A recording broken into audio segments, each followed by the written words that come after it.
I like tragedies in general. You know, I don't feel like I've been to the cinema properly unless I'm crying. So, Keira, I absolutely love movies about star-crossed lovers, so this was just right up my alley. That's good. Are you a sucker for tragic love stories? Yeah, probably. I like tragedies in general. You know, I don't feel like I've been to the cinema properly unless I'm crying, so I always like a tragedy. What is your favorite? Tragedy? Oh, good question. I mean, Romeo and Juliet's always pretty good, isn't it? You can't really beat that one. What others? I can't. What are yours? Got Great Expectations. Great Expectations. I mean, is a it's good not one. that tragic, No, but I mean it's they sad. don't die. Yeah, but come on, there must be Star-crossed another sort of. one. I can't think of any. But Romeo and Juliet Romeo was and on my Juliet. list. Oh, good. Okay, so that's fine. That's the top. And this one is now added to mine. It's a pretty tragic one. Yeah. You take on so many different personas in the role of Anna. You play the scorned wife, the illicit lover, the loving mother, and in the end, slightly crazed.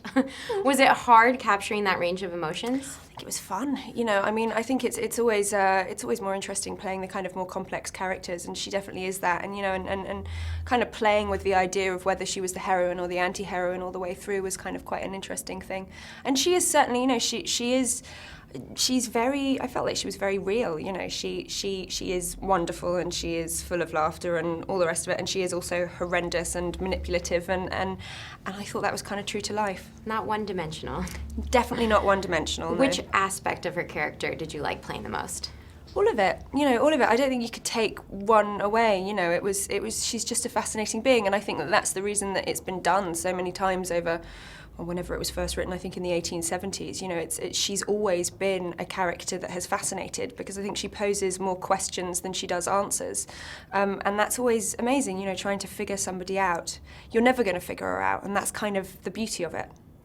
You and Jude Law and Aaron Taylor-Johnson make for a very sexy love triangle. What was it like working with them? Do you really think, like, Jude, I mean, Jude Law is a very, very good looking man. I doesn't don't look know as that, yeah, sexy he's there. not, I don't think sexy is what he looks like in this film. You know, I mean, I think they're both phenomenal actors. I'd actually, you know, I've known Jude for quite a few years sort of socially, and it was wonderful to actually get the opportunity to work with him. Aaron is wonderful. Aaron is, you know, he's a constant surprise, Aaron. I think I first saw him in Nowhere Boy, where he plays the young John Lennon, and he's sensational. And then you've got Kick-Ass, and I think he's wonderful in that as well. And you know, he's yeah, it'll be really interesting seeing his career. I think, you know, he's an extraordinary actor. Well, you and Aaron have an elaborate dance number. Was that difficult to learn? It was very difficult to learn. It's the bottom half was a sort of classic waltz, and then the top half goes off into this whole other thing with hand movements and very twisty, and yeah, and it took, intricate. I mean, the choreographer Sidi Labi Shikari sort of came up with it. He's left-handed, so it had to be led all with the left hand. We were all right-handed, so that was already quite tricky. And it was a little bit, you know, like that thing where you're sort of patting your head and rubbing your stomach. It felt a little bit like that, but it's good. It looks good, so that's the main thing. Your costumes in the film were absolutely amazing. What was it like getting to wear all those beautiful gowns? It was extraordinary. It's the costume designer Jacqueline Durran who did the costumes for Pride and Prejudice and Atonement as well. She sort of created that incredible green dress and Atonement, and she's really outdone herself with this. You know, a lot of the designs were actually, because the whole film is based in this fantasy land. You know, the designs are actually based on 1950s, mostly Dior couture dresses, and we've used a lot of like modern day fabrics. So there's actually one of the dresses is made of denim.